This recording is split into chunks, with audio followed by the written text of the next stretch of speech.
Welcome to the session on innovation or transformation, what comes first. My name is Sharon, Allan. I'm the Chief Innovation Officer at SEPA, which is the Smart Electric Power Alliance.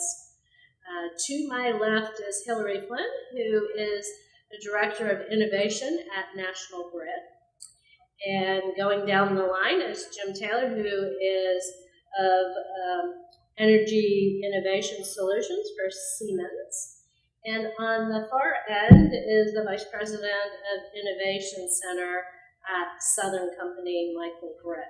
So if you haven't picked up on a theme, we have this brain trust of knowledge up here, all centered around innovation. So there's been a lot of talk. Actually, I was a little disappointed that people are trying to steal our thunder in the earlier sessions by throwing out these things about innovation, because we're the innovation center, so we'll try and not repeat perhaps some of the things you heard earlier. So I'm not going to ramble on. We're going to jump right into some questions, and we're going to have an interactive dialogue.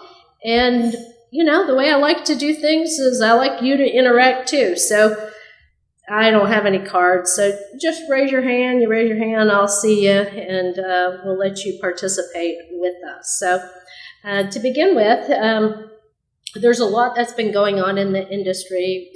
You've heard about it, or you're living it in your own utility. And so we know that there's a lot of different things going on within the utility sector. And Hilary, up at National Grid,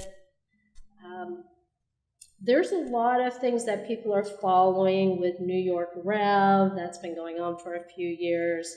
And there's innovation both on the regulated and unregulated side. So why don't you just tell us, in the day of the life of Hilary, what are the kinds of things that you're trying to do at National Grid that are innovative, that is going to really help your company be a better company to serve your customers? Sure, okay, thank you. So as you mentioned, there are regulated and unregulated things that we're working on. So in my function, I sit in a core function where I serve both the regulated as well as the unregulated side of the business. And what we try to do with our stakeholders within the company is provide thought leadership, tech scouting services, and then also brainstorm around new business opportunities related to emerging technologies that we're seeing out on the market. So whether it's working with our new energy solutions team on REV demo projects, and we have a lot of examples that I'm sure we'll have time to talk about here, but of technologies that we found in incubators that we can then test out within New York to see, how well does the technology work? How can we maybe make a business out of it, have new revenue streams around it? That's part of what we try to do.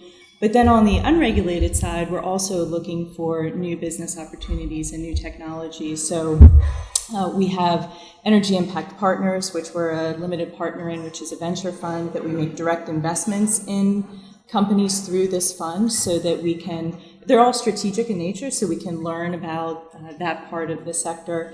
And then we're also building businesses and working with external partners on unregulated opportunities, like a partnership we have with Sunrun. That was a $100 million partnership that we're trying to, understand that business model, that opportunity, and really balance regulated and unregulated. Historically, we've been almost entirely a regulated business, but over time, with the buildup of our National Grid Ventures organization, we'll be moving more into the unregulated side of the industry. So you have some pilots that have gone on that are on live feeders.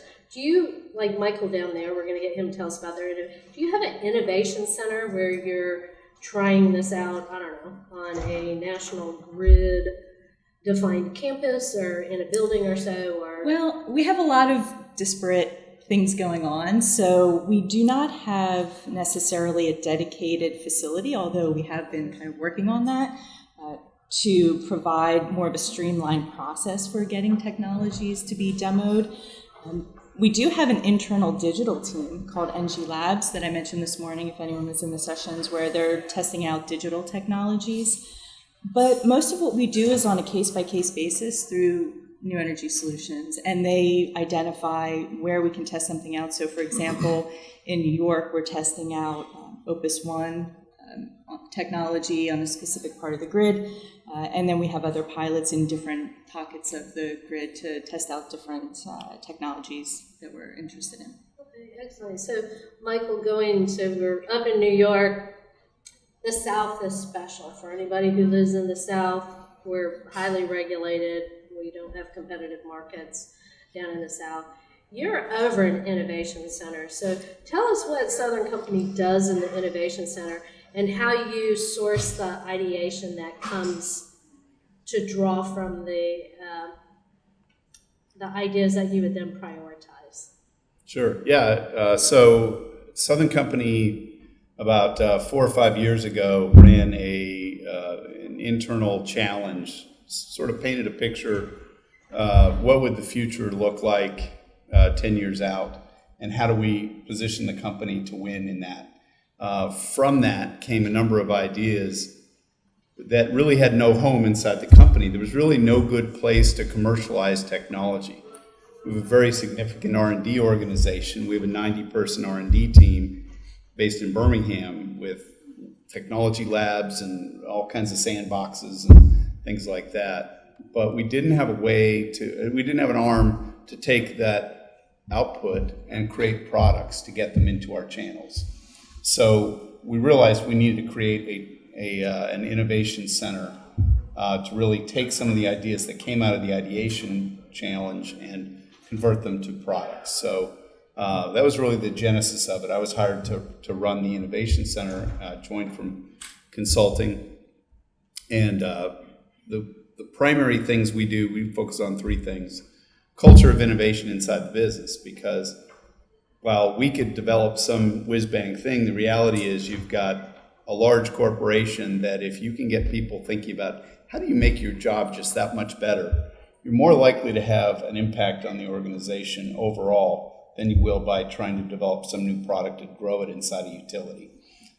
So that was 1. 2 was recognizing our business model has an expiration date on it. We know that the sort of central station generation world is going to be only a piece of a future energy ecosystem, and how should our business model be evolving over time to make sure we're better positioned to succeed in that world. And the third thing we do is develop new products and services, drive growth for the business.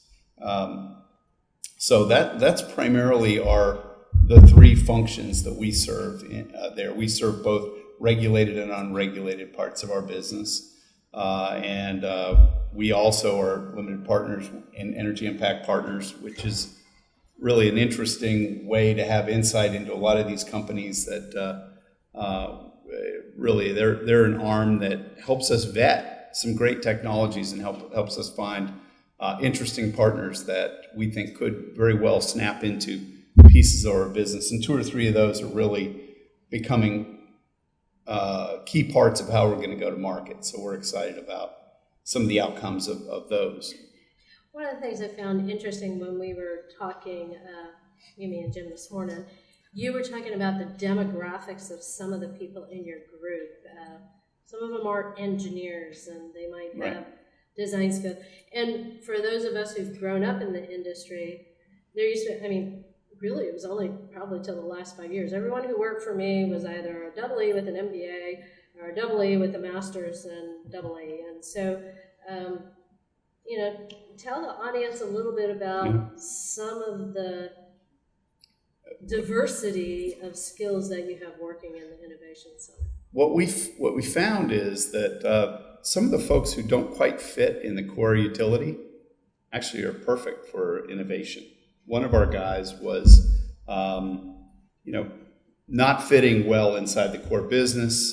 They were trying to find a spot for him, gave him to us on a developmental opportunity, and actually turned out to be one of our best players, just because he wasn't a good fit in the sort of command and control world. But you cut him loose with his imagination, and he took off. And so it was just the perfect place for him. Sometimes it's a little bit like sports where you find the right position for somebody who's just out of position a little bit. And so that was one. We have interns from a lot of places, but I'll tell you, one of my very best interns was from Savannah College of Art and Design.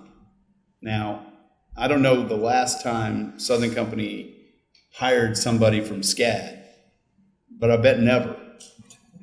And she's crazy. She's able to see stuff that others can't see, and she has this vision. She didn't understand the industry, but she's learning very, very quickly. These are super smart young people. Let's face it, we all learned, whatever you learned in school, then you go to work and there's the real world, right?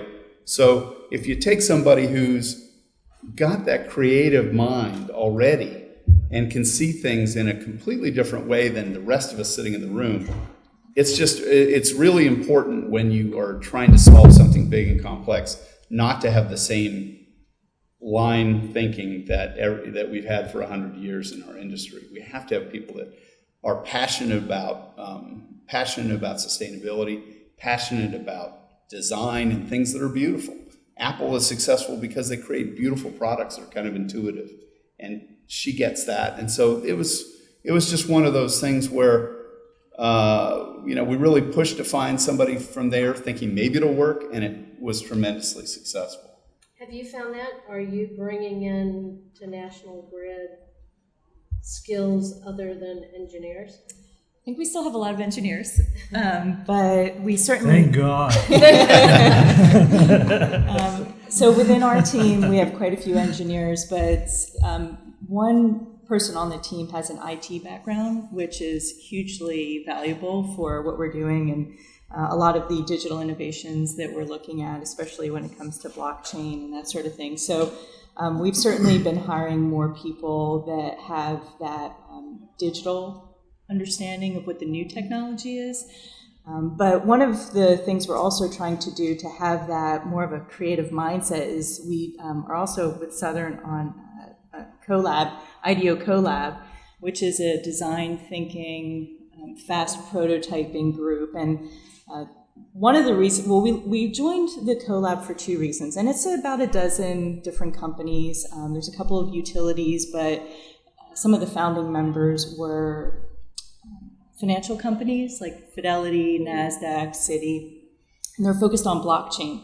So, one of the focus areas is blockchain. So part of the reason we joined was to get closer to blockchain, but one of the other reasons we joined was to have that exposure to a different way of thinking. And we've seen that multiple groups in the company have now looked at the work that we've done with the IDEO Collab and said, we want to replicate that in our group. How do we get involved, and how do we kind of take that model of more creative and fast prototyping too, not spending months evaluating right? a problem. They're done with a sprint in a week. Yeah. So how do you come up with something quickly and move forward and iterate quickly? And so that's one way that we've tried to kind of get people to think differently within the company. So Siemens, you're going to fast prototype something in a week? We might get it written down in a week. Right?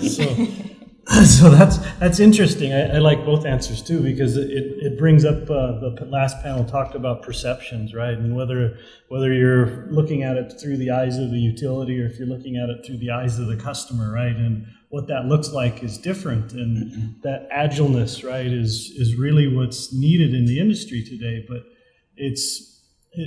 so you guys know Siemens is gigantic, and I can't even name all the divisions and stuff within Siemens and all the things we touch. But we stream across all of the energy different laterals, right? But one of the interesting things that's kind of happening, and you can see in the industry, is that this idea that in the past, the utilities would work with the big vendors, and we'd kind of R&D things, and we would go build products and we'd sell it back to the community, and it was pretty symbiotic. And now there's a lot of pressure for this agileness of how do we create these solutions?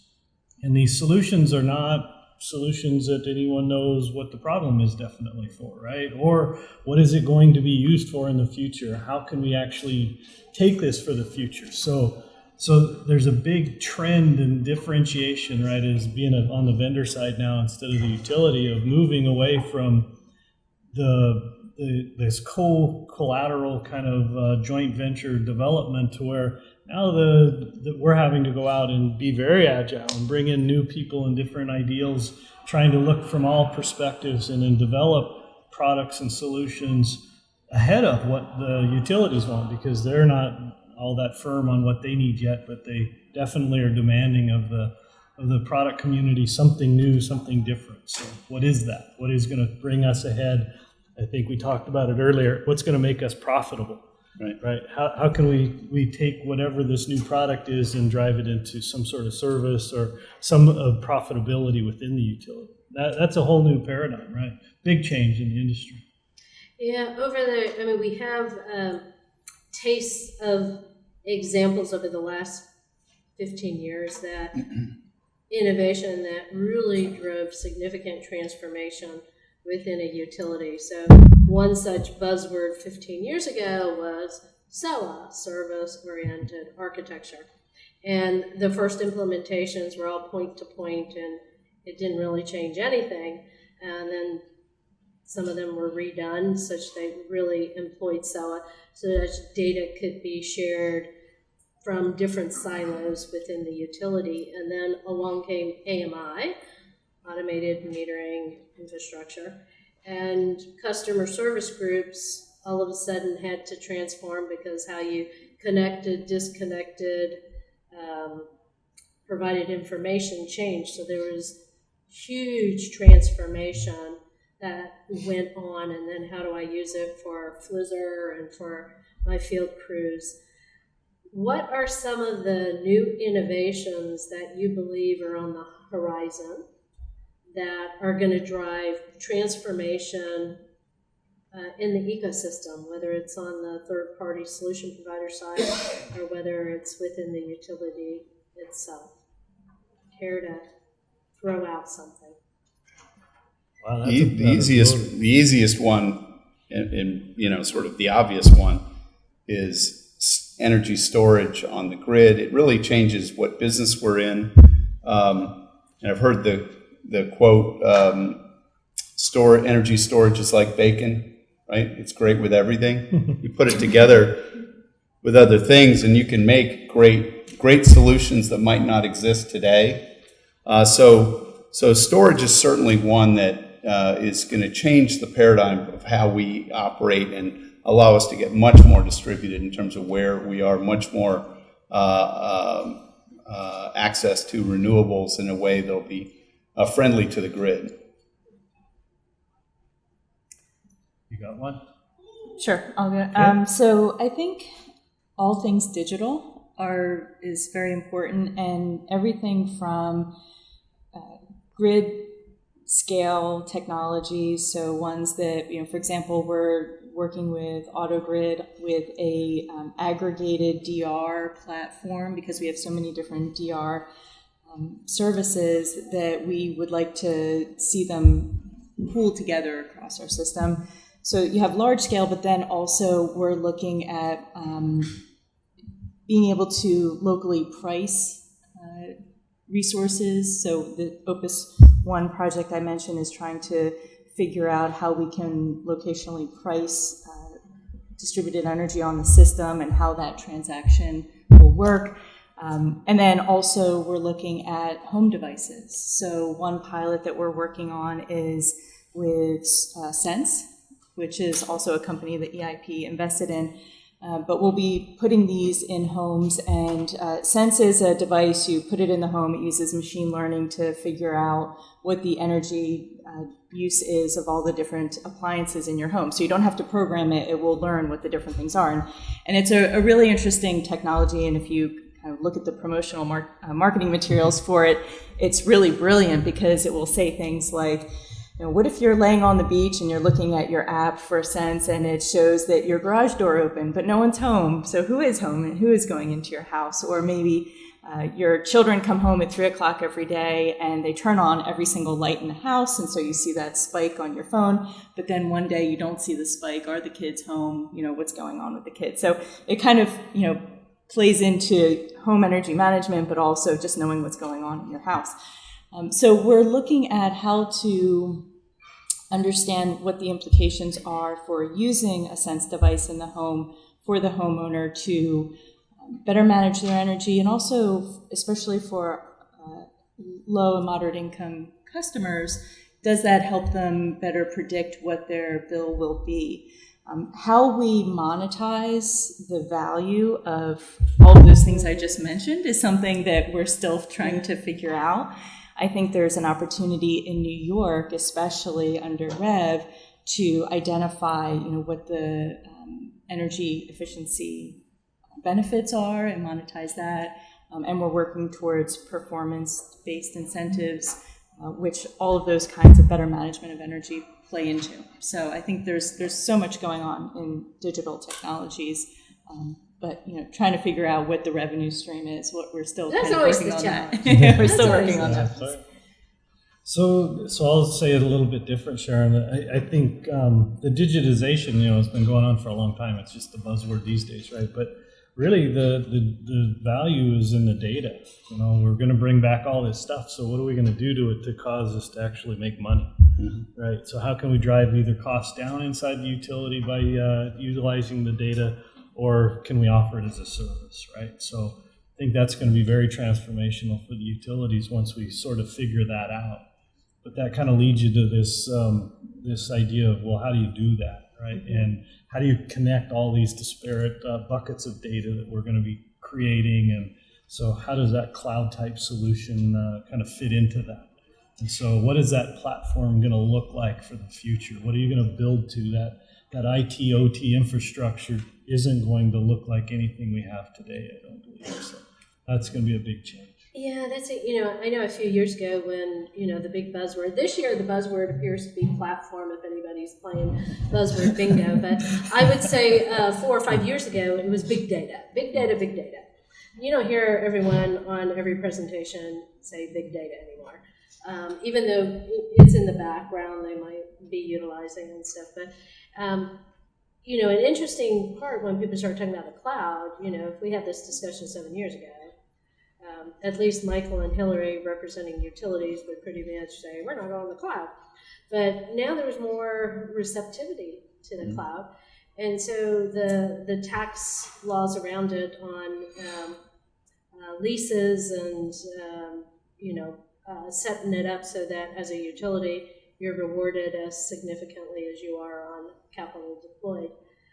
Is really coming into play on that front. And so I think we're going to see more discussions around financing the cloud and making it financing appealing to a utility so it's not a disincentive to actually put something in the cloud. The other two quick things I think are the automation of transportation and quantum computing. So those are the two things, if you think about first quantum computing. Today, all computers are ones and zeros, but quantum computing is essentially the difference in quantum states of atoms. And so it creates the capability of 100 million times more computing power in the same device. So the implications of 100 million times more computing power within the next it's roughly within the next 8 to 10 years is when it's expected to be a reality. Now they've got it working at Google and at IBM in 2 or 3 places, but it's essentially working in the lab today. But what are the implications when you can manage a environmental model to know exactly, you've tagged each cloud, and you know when that's going to cross that solar panel? Suddenly now you can begin to manage and dispatch renewable energy as though it were a generation unit on your on your grid. You know what that's going to produce. You can predict with a much higher degree of accuracy in the future what kind of energy you'll be getting out of that solar panel, or what kind of energy you'll be getting from that wind farm. So these are things that have never been possible before that are very near to reality. It's about the same time these curves are coming down on solar, on wind, on a dollar per kW basis. You're also going to have computing capability that will enable you to have less following natural gas to operate. So it's going to be a very interesting world there. And again, when autonomy opens up transportation to the elderly, to low-income customers, for greater equity in our cities, for people who today ride share, there'll be a whole lot of implications for energy companies in terms of fueling a whole new set of transportation. But most OEMs are saying that it'll be a connected future. Every car will be connected. So 5G, enormous amounts of data around that. It'll be shared. A lot of times people won't actually own a car. They might have one car, but you won't have the multiple cars in the driveway. Autonomous and electric. So in that kind of a future, it's going to be very interesting. Again, what we do in terms of infrastructure investment and what kind of regulatory treatment we can get to deploy the infrastructure in the places that will need it. It's really that kind of services side, right? How do the utilities go to the regulators and get regulation moved forward enough that they can be progressive, right? So how can you move to this service model and still stay regulated and provide the lowest cost for your customers, things of that nature? Well, and I think it's a good point about opening up the flexibility to be able to test things and move more quickly without having to get authorizations and approvals for each trial, each test, each piece of technology. We need to be able to move much more quickly and come back to our regulator and say, here are the results. But I think you have to collaborate with your regulator throughout that process to make that happen. And I think, too, on the collaboration front, not just with the regulators, but so many other technology developers and cities. So if we are looking at autonomous vehicles and electrification of transportation, we're part of a big initiative, the 50 by 50 Commission, which is being led by the Alliance to Save Energy. And Dean Sievers, president of National Grid USA, is a co-chair with the president of Audi USA. And the whole mission is to figure out how can we provide recommendations to policymakers and other stakeholders really across the board on how we can get to 50% reduction in energy use in the transportation sector by 2050. And within this National Commission, there are stakeholders from all parts of the sector and the industry trying to figure out how we can move together, because some of these topics are really just beyond purely the utility, even though the utility can play a huge role in enabling a lot of these technologies. Right. That's a really unfamiliar space for all the power engineers too, right? That really drives this need for this diverse community to really engage and be able to look at these really big problems, right? And understanding how they all affect and interrelate. So I promised I want to bring you, the audience, in. So does anybody in the audience, so you have one rule, you got to tell us who you are and what company you're with.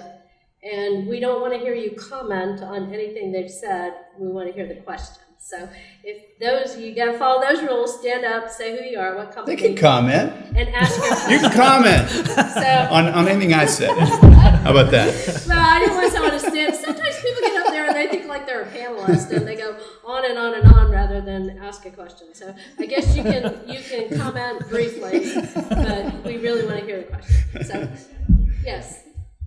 My comment is I'm not nearly as beautiful and as talented as the people in the panel. Thank goodness we have Hilary with us. Yes. So I'm Harry Bentley. I work for a company called Bentley Systems. We are a very large engineering software, a family company you might pick up on a common name. My question is, in the utility space, we run into it, people like me. I'm an account manager at Bentley, so I live and breathe utility companies. And I come in every day to a utility company that is doing something cool, right? Like I sent an email to a big utility company that was doing something with drones. It was on the press release, so I sent an email and said, hey, great, we're doing some awesome stuff with drones and augmented reality. And the lady responded, I was laid off, my job was for a press release. in a world like utilities, where you guys are so heavily regulated, and obviously, Hilary and Mike, you guys live in a world where we're trying to innovate. How do you innovate in a world so heavily regulated that sometimes great ideas can't be adopted? Yeah, I mean it's incredibly frustrating at times to run into barriers that you can't always push through because there's some other factor that might limit your ability to move something forward. But if the idea is good enough, it should be able to break through. And so we just keep working on making it a better idea if we believe in it. Sometimes you have to defer something and say, hey, we have kill parties. We have these sessions where we take everything we've got on the board and we say, yes, no, we reach a disposition. Every Wednesday we have a meeting where we take every new idea that's come in, we evaluate those ideas and have a disposition. But whoever developed that idea, we share with them why we're not proceeding or what we're doing with that idea. And whether if it's a regulatory issue or some other barrier, sometimes it's material science, sometimes it's cost structure, sometimes it's a whole host of other things. But we share with that team our recommendation on how to continue developing your idea and bring it back if you can address this issue, that issue. And so we try to make sure that we don't just stop something out of hand. We say, well, wait, the economics don't work. We thought we had a great solution on a product around medical isotopes, where a nuclear generating unit was going to be shut down in Canada that makes most of the technology, most of the isotope bismuth-213 that's used in MRI machines. Well, that's the only place other than Australia that's made, but we could make it in our plants because of the nature of our plants. So could we use that? In fact, the economics don't work. The half-life on how you actually extract that and get it to processing wouldn't work for the location where we are. You needed to be in Wisconsin to do it, and Wisconsin Energy is doing it. But it's that kind of thing, right? There are opportunities that sometimes you evaluate, and it's a great idea. It just doesn't work for whatever set of reasons. Sometimes it just feasibly won't work, but we evaluate all kinds of things. Am I answering your question, or are you talking about something different? I think for us, we evaluate everything in terms of, does it make sense for a regulated utility, or does it make sense as an unregulated play? And there may be things that we just know are not a good fit for a regulated utility, but they might be a good fit for our unregulated side of the business, depending on what our goals are for that part of the business. But I think for any new technology or new implementation that we want to do, we have to make a case to our stakeholders that there's benefits to it, that it provides reliable power. We operate in states that tend to skew towards cleaner energy, and we're in New York, Massachusetts, and Rhode Island. So in some of the areas we work in, we do have the opportunity to test things that maybe other utilities don't quite have that more progressive kind of regulatory landscape that they're working with. But it also has to be affordable. And so if we can make the case that it is cost effective and also provides other benefits, then we should be communicating that to our constituents and our regulators to get buy-in. But not every project is going to get accepted for various reasons. But that is an important part of it, is also providing affordable, or at least if there's benefits that can maybe it's a little bit more expensive, but there are other benefits to it. For example, some of our non-wires alternatives that we're looking at in the state of Massachusetts, we're always looking for what are the range of things that we could do instead of building wires.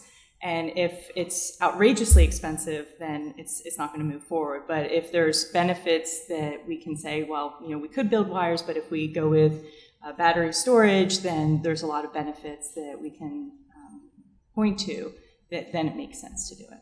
And sometimes it's This about... is a really interesting question because it really points out that it's almost state by state in that regulatory kind of relationship, right? And I think the whole industry's in that, what is that now? It used to be really command and control, and now it's sort of almost turning around, right? The utility has to be that educator, and that's a big change, right? And some places are better at it than others, and some are not.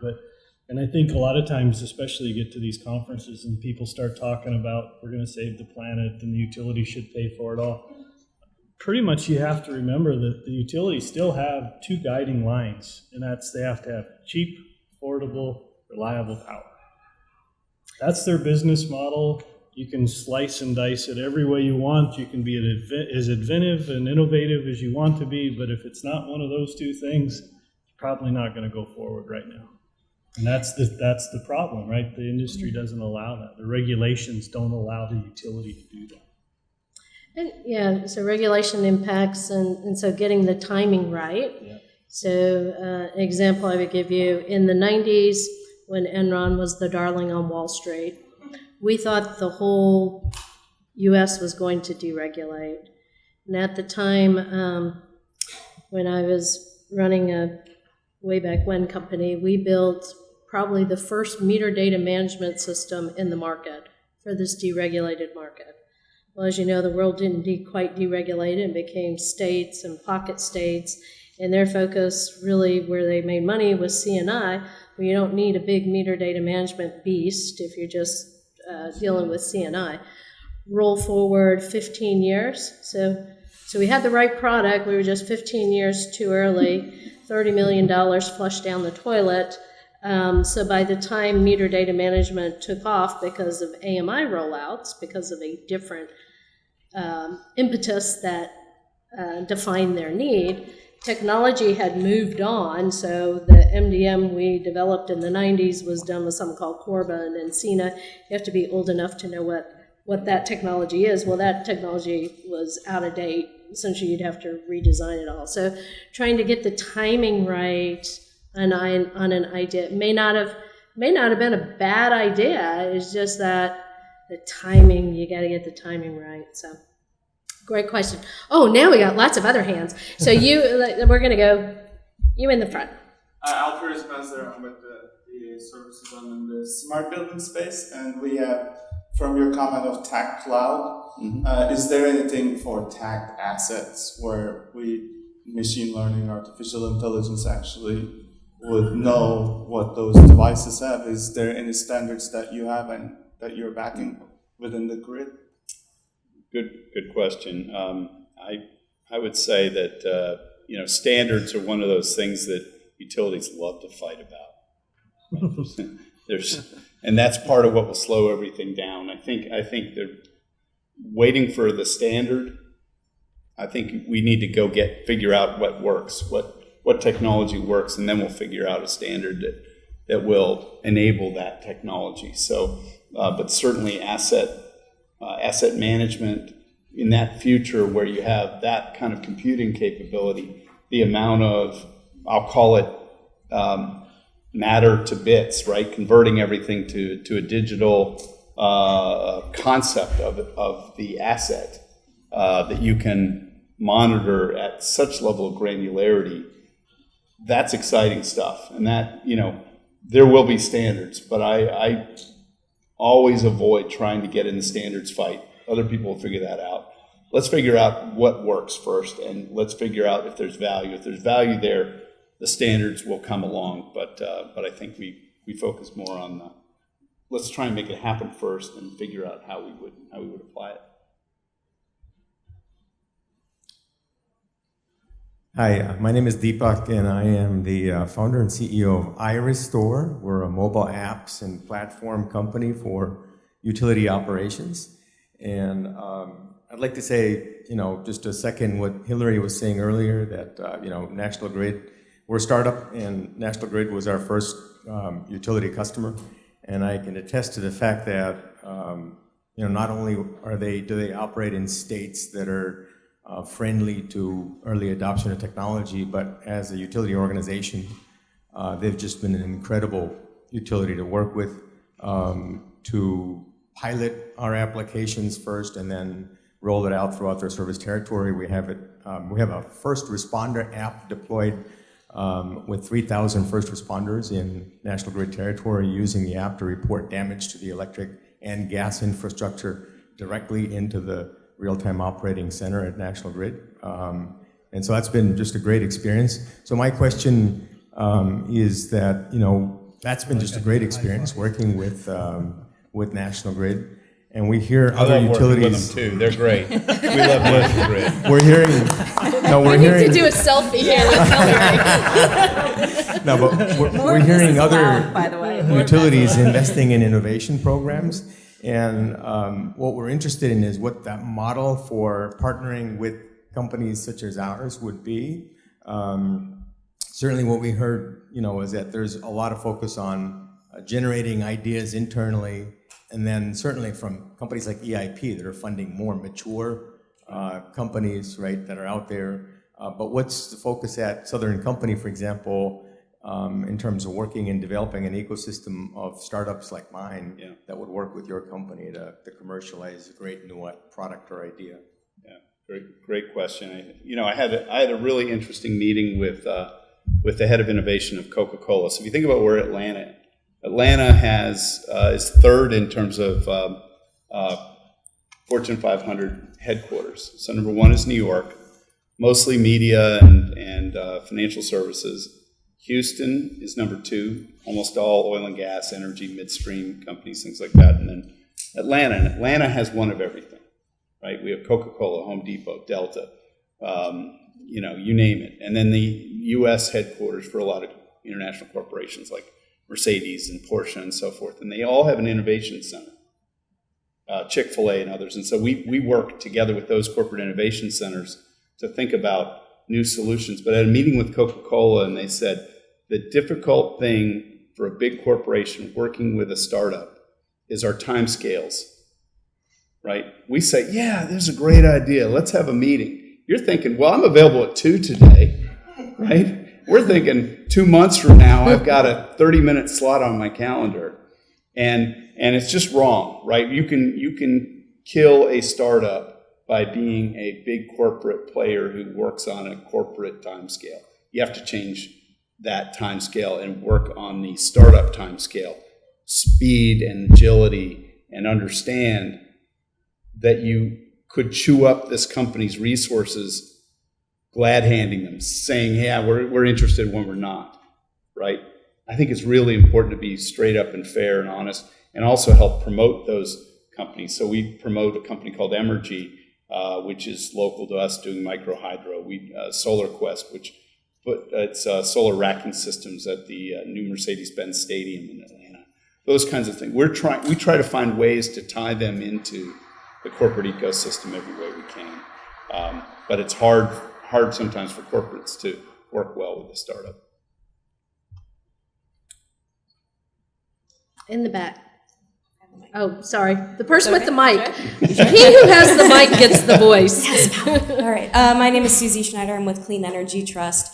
Talking a little bit more about EIP and the work that you're doing with these different organizations that just have boatloads of ideas that they're throwing your way.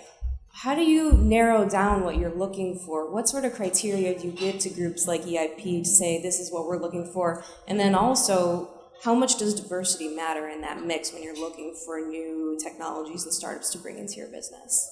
Yeah. So 2 very different questions in a way. And I'm going to, you want to answer, have you been part of the EIP sort of process? Okay, why don't you? Sure, yeah. So with EIP, it's a group of mostly utilities, and we collaborate on what the technology areas are of interest. So they tend to be broader areas. One example would be electric vehicle charging. I think most utilities would agree that is an important area for us to not only understand, but be probably more active in than we have been. And so what we do is, we are a partner with EIP. They are the ones that do the financial due diligence on everything. They're the investors, but But what we do to figure out what makes sense is they will do a screening of the companies and come up with their portfolio, as any venture capital company would. Here are the portfolios of the best candidates for investment, and then they solicit feedback from the different utilities, and then decide based on that feedback what they're going to fund. We do not dictate to them what they're going to fund, but the nice thing about the EIP relationship is that representatives from all of these different utilities will hear the pitches and then talk about what we liked, what we didn't like, where we saw value, what wouldn't work within a utility model but might be a really interesting technology. It's just not a utility type technology. And then we go from there. Did that answer your question? Well, there's one other piece of it, which was the diversity question. And I think the reality is EIP is a venture fund, and they're very clear-eyed about what they're investing in. They're not there to achieve our diversity and inclusion objectives. They're there to, achieve their financial objective.